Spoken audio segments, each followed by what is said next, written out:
Hello and welcome to the Alien vs Predator Galaxy YouTube channel. This is Corporal Hicks, and in this video we're going to be taking a dive into the OWLF files to have a look at what I consider to be a particularly interesting piece of lore. If you're familiar with Alien vs Predator Galaxy, it should come as no surprise that I'd be interested in exploring more of those could have beens. But unlike some of our other videos, this isn't an alternate script. It's a look at an alternate design that would eventually be retconned into something completely different. And the road that this particular retcon has took really fascinates me. Once upon a time, Stan Winston wasn't involved in the creature design for Predator. He stepped in at the 11th hour, and he and his team helped create one of the most iconic movie monsters of all time. But before that, Steve Johnson and Boss Film Studio were the ones at the helm of the creature design, with Jean Claude Van Damme inside the suit.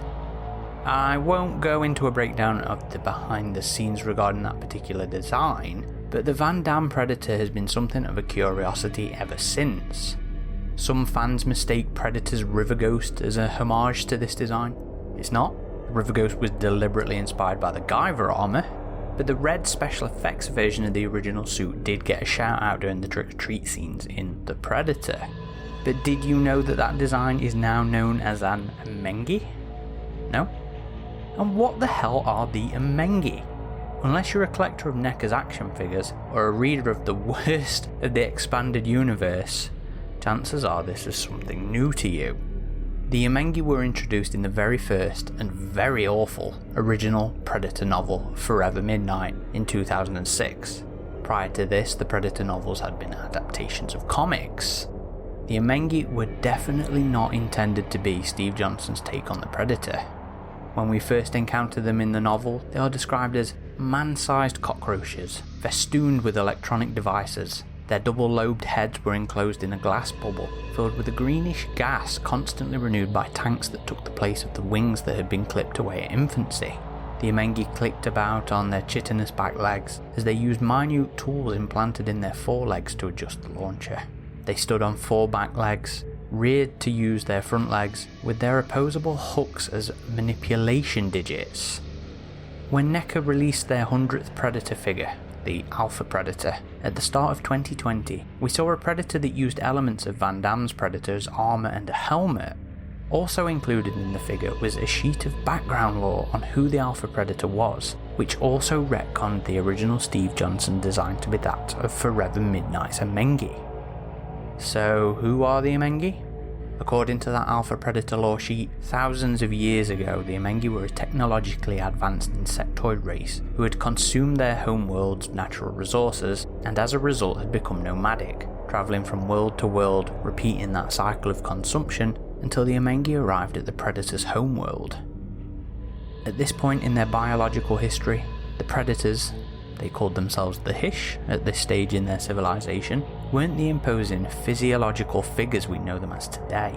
They were smaller and less intelligent. They stood no chance against the technologically superior Amengi invading their world. The Predators were easily defeated and enslaved for many centuries following the invasion. Their Amengi rulers would prove to be cruel, using the enslaved Predators for food, labour and even experimentation. They were also used as a form of entertainment, with game hunting and gladiatorial combat. As the popularity of the competitions grew, so did the amount of attention the Amengi gave to them, with high-stake wagers becoming an obsession amongst their culture. The Predators were selectively bred to increase their physical prowess, and the Amengi used their own science to chemically enhance the Predator fighters, in addition to training to improve their skill. Their obsession with these fights would prove to be the Amengi's downfall. The Amengi created their own defeat. A fighter known as Kale, one of the largest, most fearsome and intelligent of the Predators, organised a rebellion that overthrew their Amengi rulers. While Kale feigned loyalty to the Amengi, he was able to coordinate and form alliances with other powerful slaves and orchestrated a bloody rebellion. The Amengi, who had grown complacent and arrogant, were unprepared. Their military had gone unchallenged for centuries, and the Amengi leadership was defeated within days. The remaining Amengi would be hunted down and executed, or forced into slavery themselves. The Predators would soon adopt the Amengi's technology. After the initial stages of the bloody insurrection, Kale carved off the exoskeleton of one of his Amengi enemies and fashioned armour from its remains. According to legend, he was the originator of what would become the Oucher culture. He was the Alpha Predator, and that's Amengi lore according to NECA. Chronologically, we would meet the Amengi again in 2117 in Predator Forever Midnight. At this point in the timeline, the Amengi are still enslaved by the Predators and are described as being happy in their captivity. So obsessed with technology and engineering, the Amengi are quite content in their current situation as long as they are given a variety of technical puzzles to solve and the honey-like substance they consume is kept in an abundant supply. They were described as being totally loyal to the Predators despite their status as slaves. The Amengi were responsible for much of the Predator's technology, with it being designed to be as user-friendly as possible.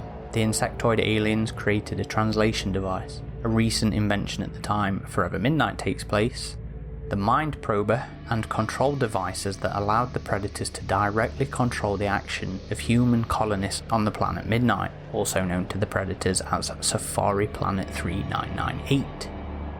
The Amengi also developed a sophisticated environmental system for the Predator crafts that was able to monitor individuals to ensure that the ship was able to provide the correct atmospheric conditions for the Predators and their various slave races.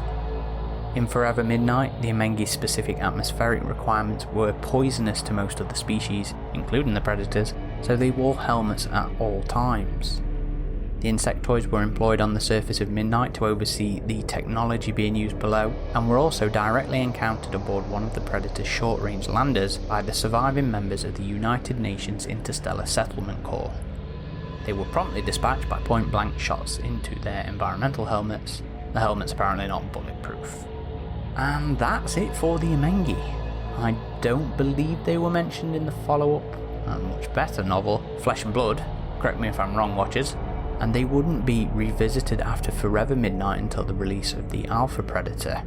Personally, I dislike the Amengi as featured in Forever Midnight, but there's a lot in that novel to dislike. But the concept of Predators having stolen their technology is one I've always been fascinated with, and I'm particularly fond of NECA's interpretation of the creatures, and I've got to admit that I do genuinely like the retcon of Steve Johnson's design.